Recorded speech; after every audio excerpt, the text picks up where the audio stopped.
기도하겠습니다. 사랑과 은혜가 많으신 하나님 아버지 감사합니다. 오늘 하루 주님께서 함께하여 주시고 이 시간 저희들에게 믿음과 은혜 주셔서 예배의 자리에 나와 주님을 찬양하며 영광 올려드리며 이 시간 다시 한 번 더 주님을 붙잡을 수 있도록 은혜 베풀어 주심을 감사드립니다. 이 시간 우리의 생각과 마음과 모든 것을 주님께 올려드립니다. 하나님께서 기뻐 받으시는 복된 시간 되어지게 하여 주시고 우리의 모든 자리자리 가운데 주님의 은혜와 평강이 가득 넘치는 복된 시간 되어지게 하여 주시옵소서. 또한 주님 앞에 귀한 예물 드리는 손길이 있습니다. 기억하여 주시고 그 삶의 자리 가운데 주님의 귀한 은혜가 늘 풍성히 임하는 복된 삶 살아갈 수 있도록 늘 축복하여 주시옵소서. 예수님의 이름으로 기도드립니다. 아멘. 할렐루야. 오늘 금요기도에 나오신 우리 모든 성도님들을 환영하고 축복합니다. 이 시간 다시 시작되는 하나님의 평강이라고 하는 제목으로 함께 말씀을 나누려고 합니다. 오늘 말씀을 통해 우리 모두의 삶 가운데 하나님의 은혜가 다시 나타나고 또한 우리의 삶 가운데 주님의 평강이 늘 가득 넘쳐서 우리의 삶 속에 은혜와 기쁨을 다시 회복하며 살아가시는 우리 모두가 되시기를 주님의 이름으로 축복합니다. 예수님께서 십자가에 달리셨을 때 군인들은 창으로 예수님의 옆구리를 찔렀습니다. 성경은 이때 예수님께서 모든 물과 피를 다 쏟으셨다라고 기록하고 있습니다. 오늘날로 보자면 예수님에 대해 사망 선고를 내리고 있는 것과 같습니다. 일반적으로 봤을 때 사람들과 관련된 이야기는 그 사람의 죽음으로 모든 것이 끝나는 것이 거의 대부분입니다. 왜냐하면 그 사람이 아무리 대단한 능력을 가지고 있다 할지라도 그 사람이 죽음을 맞이한 이상 이제 그 사람에게 어떤 기대와 소망도 가질 수 없기 때문에 그렇습니다. 그렇게 본다면 예수님에 대한 이야기 역시 십자가 위에서 모든 것이 끝나는 것이 정상적입니다. 하지만 우리가 잘 아는 것처럼 예수님에 대한 이야기는 십자가에서 끝나지 않았습니다. 오히려 끝이라고 생각되었던 그 죽음의 자리에서 이제는 예수님에 대한 새로운 이야기가 다시 시작되고 있는 것을 우리는 너무나도 잘 알고 있다라고 하는 것입니다. 오늘 성도님들께서 이 자리에 나오실 때 분명 여러 가지 기도의 제목을 가지고 이 자리에 나오셨을 줄로 압니다. 우리가 예배의 자리에 나와 있기는 하지만 여전히 우리를 두렵게 만드는 여러 기도의 제목들 있을 수 있습니다. 내 힘으로는 더 이상 해결할 수가 없다라고 생각되어지는 그러한 문제가 우리 가운데 있을 수도 있고 또한 풀릴 듯 풀리지 않는 그러한 문제를 가지고 계신 성도님들도 계실 수 있습니다. 그렇다면 예수 그리스도를 향한 믿음을 가지고 이 자리에 나오신 우리 모두에게 하나님께서 주시는 평강이 다시 회복되기를 주님의 이름으로 축복합니다. 나의 힘과 나의 능력으로는 도저히 감당할 수 없는 그러한 장애물과 어려움 있을 수 있습니다. 하지만 하나님께서 우리와 함께 하신다라고 한다면 오늘 우리가 어떤 문제를 가지고 있든 오늘 우리가 어떤 불안을 가지고 있든 아니면 오늘 우리가 어떤 장애물을 가지고 있든지 간에 그 모든 것이 기쁨과 평강으로 바뀌어질 줄로 믿습니다. 이 믿음을 가지시고 오늘 우리 모두가 주님의 은혜 가운데서 다시 우리 안에 새롭게 시작되는 그 평강을 맛보아 누리는 복된 시간 되시기를 주님의 이름으로 축복합니다. 하나님께서 우리에게 주시는 평강은 첫 번째로 두려움을 이길 수 있는 능력을 줍니다. 예수님께서 십자가에 달려 죽으셨습니다. 그런데 이때 제자들은 앞으로 자신들에게 닥칠 그러한 일들을 걱정하며 두려움에 사로잡혀 있었습니다. 오늘 본문 19절 말씀을 우리 함께 읽도록 하겠습니다. 이날 곧 안식 후 첫날 저녁에 제자들이 유대인들을 두려워하여 모인 곳의 문들을 닫았더니 예수께서 오사 가운데 서서 이르시되 너희에게 평강이 있을지어다. 아멘. 지금 제자들은 두려움에 사로잡힌 채 모든 문을 걸어 잠그고 벌벌 떨고 있었다라고 하는 것입니다. 왜냐하면 예수님을 십자가에 못 박은 유대인들의 기세가 등등해졌기 때문이었습니다. 제자들은 유대인들이 예수님을 십자가에 달려 죽게 하신 것처럼 이제는 자신들에게도 고난을 주고 심지어 자신들을 죽일 수도 있다라고 하는 두려움에 사로잡혀 있었다라고 하는 것입니다. 그래서 유대인들에게 들키지 않기 위해서 자신들의 모인 곳에 그 모든 문들을 걸어 잠그고 있는 것이 오늘 본문 속에 나오는 제자들의 모습이었다라고 하는 것입니다.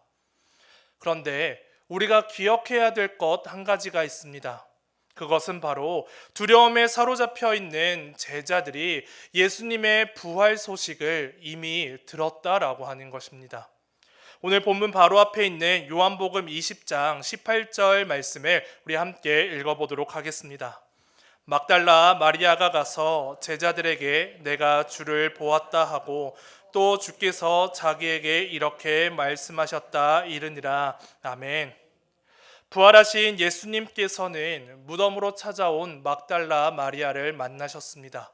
그리고 제자들에게 가서 예수님의 부활 소식을 전하라 라고 말씀하셨고, 막달라 마리아는 그런 예수님의 말씀에 순종해서 제자들에게 찾아가고 그들에게 예수님의 부활 소식을 전했다라고 하는 것입니다. 지금 제자들이 예수님의 부활 소식을 듣지 못해서 그들이 유대인들이 두려워 벌벌 떨고 있는 것이라고 한다면 그래도 마음 한켠으로는 제자들의 모습을 이해할 수 있을 것 같습니다.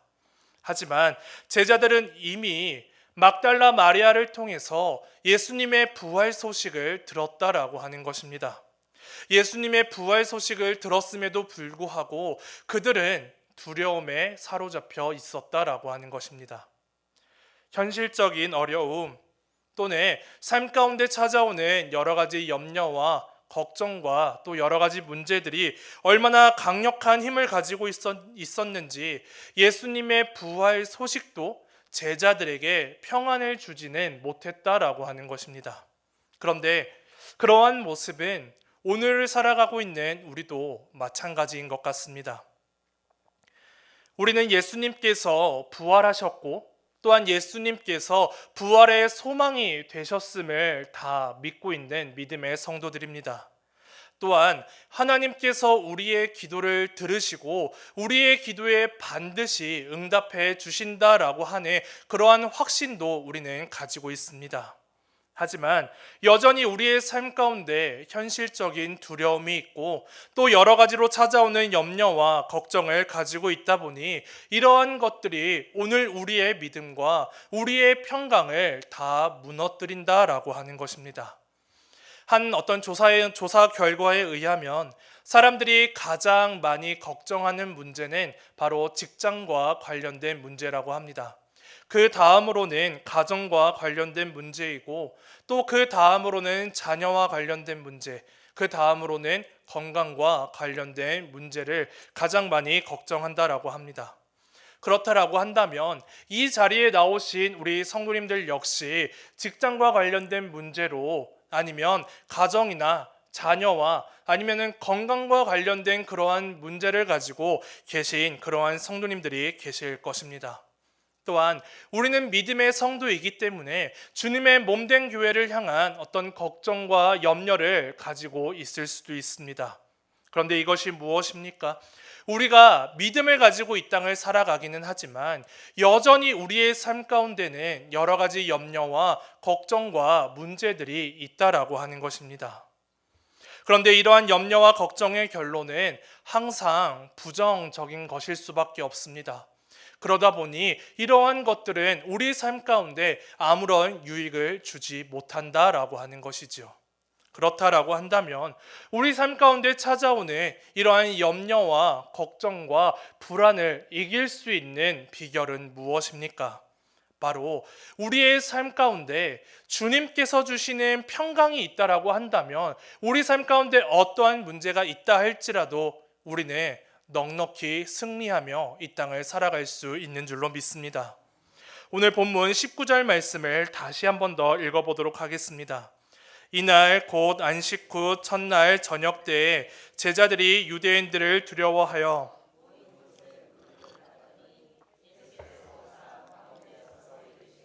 너희에게 평강이 있을지어다. 아멘. 오늘 우리가 주님을 붙잡고 살아갈 수 있는 그 힘은, 그리고 우리가 주님의 몸된 교회를 섬기며 우리 교회가 빛과 소금의 사명들을 온전히 감당할 수 있는 그 비결은 다른 것이 아니라 바로 부활하신 주님께서 우리에게 주시는 평강이 있을 때 가능하다라고 하는 것입니다. 오늘 하루, 아니 오늘 이 시간 우리의 삶 가운데 주님께서 주시는 평강이 가득 넘치기를 소망합니다. 만약 여러 가지 삶의 어려움과 문제들로 인하여서 이미 하나님께서 우리에게 평강을 주셨음에도 불구하고 여러 가지 염려와 걱정으로 인하여서 그 평강을 바라보지 못하고 있다라고 한다면, 오늘 우리의 믿음의 눈이 열려서 하나님께서 우리에게 주시는 그 평강을 바라보고 그 평강을 붙잡고 다시 한 번 더 새 힘을 가지고 이 땅을 살아가시는 우리 모든 성도님들이 되시기를 주님의 이름으로 축복합니다. 그렇다면 평강은 무엇입니까? 평강은 그저 우리가 예수님을 믿음으로 말미암아 부자가 된다던가, 아니면 우리가 예수님을 믿음으로 말미암아 내가 목표한 것을 이루어가는 그러한 기쁨이 평강이 아닙니다. 비록 내 삶 가운데 여러 가지 문제와 또 걱정과 또 아픔이 있지만, 그럼에도 불구하고 내 삶 속에서 주님과 동행함으로 말미암아 우리가 누릴 수 있는 그 기쁨이 바로 하나님께서 우리에게 주시는 평강의 진짜 모습인 줄로 믿습니다. 왜냐하면 예수님께서 우리에게 주시는 평강은 우리가 어떤 문제와 아픔을 가지고 있다 할지라도 그 모든 것을 기쁨으로 바꾸어 주시기 때문입니다. 오늘 본문 20절 말씀 함께 읽겠습니다. 이 말씀을 하시고 손과 옆구리를 보이시니 제자들이 주를 보고 기뻐하더라. 아멘. 지금 제자들은 부활하신 예수님에 대한 소식을 들었음에도 불구하고 여전히 유대인들을 피해 숨어 지내고 있었습니다. 하지만 그들이 예수님을 만났을 때 그들이 가지고 있었던 두려움은, 그들이 가지고 있었던 걱정과 불안은 다 기쁨으로 변화되었습니다. 그들이 가지고 있었던 모든 염려와 걱정이 다 사라졌다라고 하는 것입니다. 제자들을 향한 유대인들의 위협이나 제자들이 처한 상황이 달라진 것은 아무것도 없습니다. 하지만 제자들의 마음은 바뀌었습니다. 그 이유가 무엇입니까? 바로 주님이 함께 계시기 때문입니다. 우리는 무엇의 기준을 두고 이 땅을 살아가느냐에 따라서 우리 삶의 모습이 달라진다라고 하는 것을 너무나도 잘 알고 있습니다. 그런데 우리가 만약 삶 가운데서 있는 여러 가지 불안이나 염려와 걱정에 기준을 두고 살아간다면 우리는 하나님께서 우리에게 주시는 평강을 누릴 수가 없습니다. 하지만 우리가 예수님께 기준을 두고 어떠한 상황 속에서도 예수님을 붙잡고 이 땅을 살아가기만 한다면 하나님께서는 반드시 우리의 삶 가운데 평강을 주신다라고 하는 것입니다. 왜 그렇습니까? 주님이 우리와 함께 계시기 때문입니다. 바다를 건너가던 제자들이 이제는 폭풍을 만나게 되고 두려움에 사로잡혀 있을 때 예수님께서는 그러한 제자들을 찾아오셨고 이렇게 말씀하셨습니다. 마태복음 14장 27절 말씀을 함께 읽겠습니다. 예수께서 즉시 이르시되 안심하라 나니 두려워하지 말라. 아멘. 예수님께서는 제자들을 즉시 안심시켜 주셨고 제자들이 처한 그 폭풍이라고 하는 환경을 잠잠케 해 주셨다라고 하는 것입니다. 다시 말해서 생명을 위협하고 있는 그 폭풍을 뚫고 제자들을 찾아오셔서 제자들에게 평강을 주고 계시다라고 하는 것입니다. 사랑하는 성도 여러분, 이 시간 우리 모두에게도 주님께서 주시는 이 평강의 은혜가 가득 넘치기를 소망합니다. 우리의 가정 가운데, 우리의 직장 가운데 하나님께서 우리에게 주시는 평강이 있기를 소망합니다. 또한 우리의 가정과 우리의 삶과 특별히 우리 자녀들에게도 주님께서 주시는 평강이 있기를 소망합니다. 뿐만 아니라 주님의 몸된 우리 교회 위에도 하나님께서 이 시간 새롭게 주시는 그 평강의 은혜가 다시 회복되기를 주님의 이름으로 축복합니다. 우리가 평강을 누릴 수 있는 이유는 그 누구보다 완벽하고 또 그 누구보다 의롭기 때문에 하나님의 평강을 누릴 수 있는 것이 아닙니다. 우리 삶 가운데 여러 가지 문제들이 있고 또 그 문제들에 우리가 사로잡혀 있기는 하지만 그 문제들을 뚫고 우리를 찾아오셔서 우리를 향해 안심하라고 두려워하지 말라라고 말씀하시는 바로 예수님의 그 은혜가 오늘 우리 가운데 함께하고 있기 때문에 우리는 이 평강을 누릴 수 있는 줄로 믿습니다. 오늘 이 시간이 주님께 은혜를 구하셔서 우리 삶 가운데 다시 새롭게 시작되어지는 하나님의 평강을 누리는 우리 모두가 되시기를 소망합니다. 그래서 매 순간순간의 삶 속에서 주님을 붙잡고 어떠한 어려움이 있다 할지라도 우리가 주님을 붙잡고 그 모든 두려움을 이기며 승리하며 살아가시기를 주님의 이름으로 축복합니다. 하나님께서 우리에게 주시는 평강은 두 번째로 사명을 감당할 수 있는 능력을 줍니다. 예수님께서는 제자들의 두려움을 기쁨으로 바꾸어 주셨습니다. 그런데 예수님의 말씀은 여기에서 끝나지 않으셨습니다. 예수님께서는 제자들에게 다시 한 번 더 평강을 선포하시면서 그들에게 사명을 주고 계십니다. 오늘 본문 21절 말씀을 함께 읽겠습니다. 예수께서 또 이르시되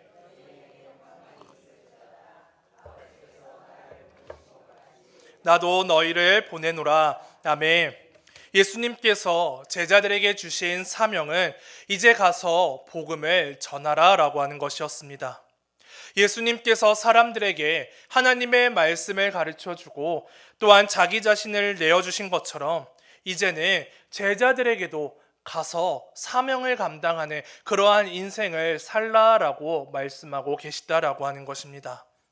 우리가 예수님을 믿음으로써 얻게 되는 선물 중 하나는 바로 사명입니다. 사명이 무엇입니까? 사명은 하나님께서 나를 통해 이루어가기를 원하시는 비전이라고 할 수가 있습니다. 그런데 사명에 대해서 이야기할 때 이 사명을 굉장히 부담스러워 하시는 그러한 분들도 계시고 또한 사명을 굉장히 어렵게 생각하시는 그러한 성도님들도 계십니다. 그런데 왜 사명이 선물입니까? 그 이유는 우리가 주님께서 주신 그 사명을 감당할 때 우리의 삶이 변화될 수 있기 때문에 그렇습니다. 또한 은혜라고 하는 그 이름으로 우리에게 사명을 감당할 수 있는 힘과 능력을 주시는 것을 우리가 경험할 수 있기 때문에 그렇습니다. 다시 말해서 내 삶 속에 일하고 계시는 바로 하나님의 그 은혜를 우리가 사명을 감당할 때 경험할 수 있다라고 하는 것입니다. 고린도전서 15장은 부활장이라고 하는 별명을 가지고 있습니다. 왜냐하면 예수님의 부활과 그 의미를 너무나도 자세히 설명하고 있기 때문에 그렇습니다. 고린도전서 15장은 예수님의 부활에 대해서 말씀하면서 이렇게 결론을 맺고 있습니다. 고린도전서 15장 58절 말씀을 우리 함께 읽도록 하겠습니다. 그러므로 내 사랑하는 형제들아 견실하며 흔들리지 말고 항상 주의 일에 더욱 힘쓰는 자들이 되라. 이는 너희 수고가 주 안에서 헛되지 않은 줄 알미라. 아멘. 이 부활장의 결론은 우리의 신앙과 믿음이 예수님의 부활에만 머물러 있는 것이 아니라 이제는 우리가 믿음의 확신을 가지고 더욱더 주의 일을 위해 힘쓰는 그러한 사람들이 되라라고 말씀하고 있습니다. 다시 말해서 이제는 믿음의 확신을 가지고 사명을 감당하는 그러한 인생을 살아가라라고 우리에게 말씀하고 있다라고 하는 것입니다.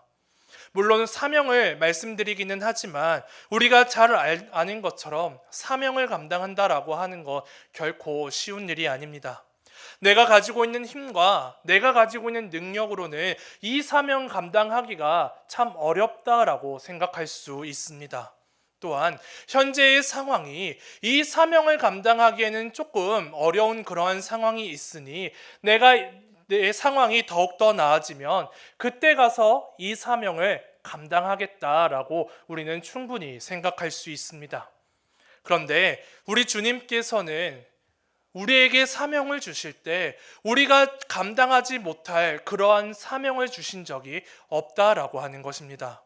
오히려 우리에게 사명을 주시기 그 이전에 우리가 사명을 감당할 수 있는 힘과 능력을 미리 주셨다라고 하는 것입니다. 그래서 우리는 어떠한 일이 있어도, 또한 나에게 어떠한 것이 부족하고 내 상황 속에 어떠한 어려움이 있다 할지라도 하나님께서, 주님께서 우리에게 주신 사명을 감당하지 못하는 일은 절대로 없다라고 하는 것입니다. 예수님께서 제자들에게 사명을 주셨던 그 모습을 생각해 보면 우리는 그것을 알 수가 있습니다. 예수님께서 어떠한 기준을 가지고 제자들을 뽑으셨습니까? 그들이 얼마나 똑똑한지를 보면서 예수님의 제자들을 뽑으셨습니까? 그렇지 않습니다. 또한 그들이 얼마나 많은 사람들에게 영향력을 줄 수 있는가, 그러한 것을 보신 것도 아니었습니다. 베드로를 한번 생각해 보시기 바랍니다. 베드로는 그저 하루하루 물고기를 잡아서 살아가던 어부에 불과한 사람이었습니다. 그는 미래와 인생에 대한 뚜렷한 계획이나 관심을 가지고 있었던 그러한 사람도 아니었습니다. 그런데 예수님께서는 그러한 베드로를 예수님의 제자로 부르셨다라고 하는 것입니다. 요한복음 1장 42절 말씀을 우리 함께 읽어보겠습니다. 데리고 예수께로 오니 예수께서 보시고 이르시되 내가 요한의 아들 시몬이니 장차 게바라 하리라 하시니라. 게바는 번역하면 베드로라. 아멘.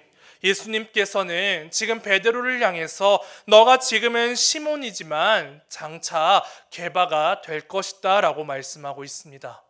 게바는 반석이라고 하는 의미를 가지고 있습니다. 다시 말해서 지금 예수님의 말씀에는 시몬이 장차 게바처럼 단단해져서 많은 사람들에게 복음을 전하는 위대한 사명자가 될 것이다 라고 하는 그러한 의미가 담겨져 있다라고 하는 것입니다. 오늘 주님께서 우리에게 주시는 은혜와 축복은 그저 우리가 물고기 몇 마리를 더 잡아내는 그러한 것이 아닙니다. 우리가 물고기를 잡을 수 있는 그러한 능력을 우리에게 주신다라고 하는 것입니다. 다시 말해서 주님께서 우리에게 맡기실 그 사명을 충분히 감당할 수 있는 힘과 능력을 우리에게 주시고 우리가 사명을 감당해 가는 그러한 모습을 통해서 오늘도 살아계신 주님과 그 복음이 이 땅 가운데 전해질 수 있도록 은혜를 베풀어 주고 계시다라고 하는 것입니다. 하나님께서 오늘 우리에게 주신 사명이 있는 줄로 믿습니다. 가정과 직장에 주신 사명이 있을 수도 있고 또한 주님의 몸된 교회를 세워가는 그러한 사명을 우리에게 주셨을 수도 있습니다. 중요한 것은 오늘 우리의 마음 가운데 하나님께서 주시는 평강이 있기만 하다면 우리는 모든 사명을 넉넉히 감당할 수 있다라고 하는 것입니다. 그리고 우리 삶의 모든 자리에서 복음의 증인이 되어 귀한 열매를 거두는 그러한 삶을 또한 살 수 있는 줄로 믿습니다. 사랑하는 성도 여러분, 사명이라고 하는 말을 들었을 때 부담감이 생기고 또한 포기하고 싶은 마음이 우리 마음 한켠에 생겨날 수 있습니다. 또한 내 힘과 내 능력으로는 감당할 수 없기 때문에 그것은 내 사명이 아니다라고 우리는 충분히 생각할 수도 있습니다. 만약 그렇다면 주님께서 이 시간 우리에게 주시는 평강을 구하시기 바랍니다. 하나님께서는 사명을 통해 우리의 인생을 변화시켜 가고 계시는 줄로 믿습니다. 또한 우리가 사명을 감당하는 그 모습을 통해 하나님께서는 우리 삶 가운데 일하시고 우리 삶을 통하여 많은 사람들에게 하나님의 살아계심을 증거하고 계시는 줄로 믿습니다. 이 귀한 사역에 함께 동참하여 날마다 주님의 나라를 세워가시는 우리 모두가 되시기를 주님의 이름으로 축복합니다. 마지막으로 하나님께서 우리에게 주시는 평강을 유지하기 위해서는 우리 모두가 성령 충만한 사람이 되어야 합니다. 하나님께서 주시는 평강은 우리가 삶 속에서 만나는 그 어떤 두려움도 이겨낼 수 있는 능력을 줍니다. 또한 우리가 사명을 감당할 수 있는 능력도 줍니다. 하지만 예수님께서는 우리가 그러한 자리에 머물러 있는 것이 아니라 이제는 여기서 한 발자국 더 나아가서 성령을 받으라라고 말씀하고 계십니다. 오늘 본문 22절 말씀을 함께 읽겠습니다. 이 말씀을 하시고 아멘. 예수님의 이 말씀처럼 우리는 성령을 받아야 할 줄로 믿습니다. 왜냐하면 하나님께 받은 평강과 또한 그 사명을 우리가 끝까지 포기하지 않고 감당하기 위해서는 바로 성령님께서 우리와 함께 계셔야 하기 때문입니다. 구약의 인물 중 엘리야 선지자가 있습니다. 이 엘리야 선지자는 참으로 대단한 사람이었습니다. 그는 이스라엘의 역사상 가장 악했다라고 평가되어지는 아합 왕 앞에서 내 말이 없으면 수년 동안 비도 이슬도 있지 아니하리라 라고 이야기하면서 가뭄을 선언했습니다. 또한 갈멜산에서는 바알과 아세라를 섬기는 850명의 선지자들과의 싸움에서 승리하였고 그 850명의 선지자들을 처단하기도 하였습니다. 이처럼 강한 능력과 또한 담대함을 가지고 있는 사람이 엘리야 선지자였다라고 하는 것입니다. 그런데 이러한 엘리야 선지자가 한순간에 마음이 무너져서 죽음을 요청하고 있는 것을 우리는 볼 수가 있습니다. 열왕기상 19장 4절 말씀을 함께 읽겠습니다. 자기 자신은 광야로 들어가 하룻길쯤 가서 한 로뎀나무 아래에 앉아서 자기가 죽기를 원하여 이르되 여호와여 넉넉하오니 지금 내 생명을 거두시옵소서. 나는 내 조상들보다 낫지 못하니이다 하고 아멘.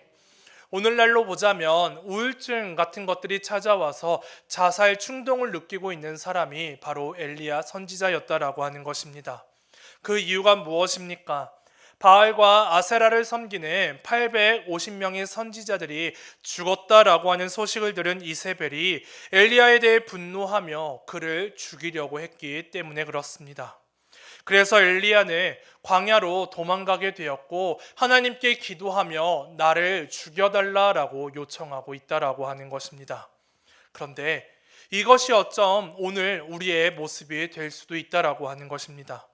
내가 계획했던 일들이 잘 풀려가는 모습을 보면서 우리는 자신감을 가질 수도 있고 또 그러한 모습이 마치 다른 사람들의 눈에는 영웅처럼 비춰져서 참 내 자신이 뿌듯한 그러한 인생을 살아갈 수도 있습니다. 그런데 우리의 내면은 너무나도 연약해서 우리의 삶 가운데 어떤 문제와 또 여러 가지 두려움이 찾아오기만 한다면 너무나도 쉽게 믿음과 평강이 무너지고 우리의 모든 마음이 빼앗기게 되는 것을 우리는 알 수 있다라고 하는 것입니다. 예수님께서도 이 사실을 너무나도 잘 아셨습니다. 그래서 제자들에게 성령을 받으라라고 말씀하고 계신 것입니다. 왜냐하면 성령께서는 바로 우리의 연약함을 도우시기 때문에 그렇습니다. 로마서 8장 26절 말씀 함께 읽겠습니다. 이와 같이 성령도 우리의 연약함을 도우시나니 우리는 마땅히 기도할 바를 알지 못하나 오직 성령이 말할 수 없는 탄식으로 우리를 위하여 친히 간구하시느니라. 아멘. 성령님께서는 우리의 연약함을 도우시는 줄로 믿습니다. 도우신다라고 하는 것이 나를 완벽한 사람으로, 나를 의로운 사람으로 만들어 주신다라고 하는 것이 아닙니다. 비록 내 삶 가운데 연약함이 있지만, 비록 내 삶 가운데 여러 가지 두려움이 있기는 하지만 그 두려움 속에서도 우리가 하나님을 붙잡고 이 땅을 살아갈 수 있도록 은혜를 베풀어 주시고 우리가 오직 하나님을 의지하고 하나님께서 주시는 그 평강을 누리며 승리하며 살아갈 수 있도록 우리를 도우시고 우리의 길을 인도하신다라고 하는 것입니다. 사랑하는 성도 여러분, 성령님이 누구십니까? 성령님은 우리가 연약함이 많다라고 해서 우리에게 허물이 많다라고 해서 우리를 탓하시는 분이 절대로 아니십니다. 또한 우리의 연약함을 보시고 이제는 우리를 포기하시며 우리를 절망으로 밀어넣는 분 또한 아니십니다.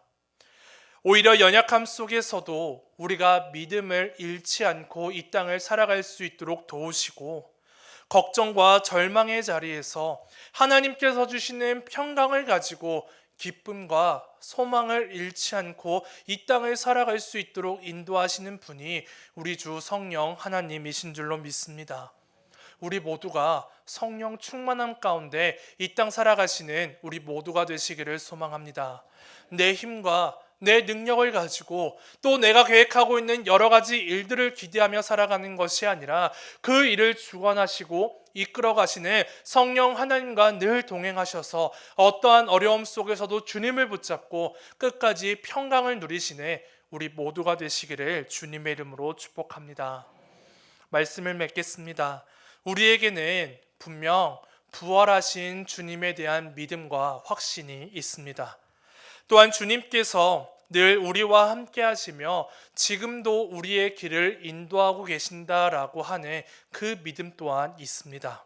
하지만 그러한 믿음이 있기는 하지만 여전히 우리는 삶 가운데서 여러 가지 문제들을 만나게 되고 또 그러한 문제들 앞에서 때때로 불안과 두려움을 만나며 이 땅을 살아가고 있습니다.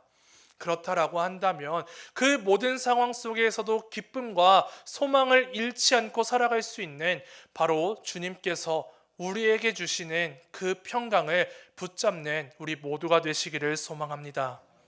우리가 평강을 소망하며 주님께 기도할 때 하나님께서는 우리 삶 가운데 있는 모든 두려움과 모든 근심을 다 사라지게 해 주실 줄로 믿습니다. 요한복음 14장 27절 말씀을 함께 읽겠습니다. 평안을 너희에게 끼치노니 곧 나의 평안을 너희에게 주노라. 내가 너희에게 주는 것을 세상이 주는 것과 같지 아니하니라. 너희는 마음에 근심하지도 말고 두려워하지도 말라. 아멘. 이 시간 성령께서 우리와 함께 하시고 끝이라고 생각되어졌던 그 모든 자리에 은혜를 베푸시며 우리의 길을 인도하고 계시는 줄로 믿습니다. 그 길은 근심의 길도 아니고 두려움의 길도 아니고 염려와 걱정의 길도 아닌 줄로 믿습니다. 하나님께서 예비하시고 하나님께서 주관하시며 하나님께서 인도하시는 그 평강의 길이 바로 하나님께서 우리에게 주시는 은혜인 줄로 믿습니다. 세상 그 무엇과도 바꿀 수 없는 그 하나님의 평강을 소망하며 우리 모두에게 이 평강이 가득 넘치시기를 주님의 이름으로 축복합니다. 기도하시겠습니다. 사랑과 은혜가 많으신 하나님 아버지, 오늘 우리의 삶 속에는 여러 가지 많은 어려움이 산적해 있습니다. 하지만 예수님께서는 언제나 우리와 함께 하시며 너희에게 평강이 있을지어다 라고 말씀하고 계시는 줄로 믿습니다. 이 시간 주님의 그 말씀을 붙잡게 하여 주시옵소서. 특별히 힘들고 넘어져 있는 그러한 성도님들이 계시다면 다시 한번 주님께서 주시는 평강을 붙잡음으로 말미암아 이제는 일어서서 주님께서 주시는 사명을 감당하며 살아갈 수 있도록 힘과 능력을 더하여 주시옵소서. 또한 평강을 주셨음에도 불구하고 여러 가지 삶의 이유로 인하여서 그 평강 대신 여러 가지 문제들을 바라보며 살아가고 있는 우리 성도님들 계시다라고 한다면 믿음의 눈과 은혜를 주님께서 허락하여 주셔서 다시 우리에게 주시는 평강을 바라보게 하여 주시고 그 평강 가운데 주님을 찬양하며 넉넉히 승리하며 살아가는 복된 삶을 살아갈 수 있도록 인도하여 주시옵소서. 예수님의 이름으로 기도드립니다. 아멘.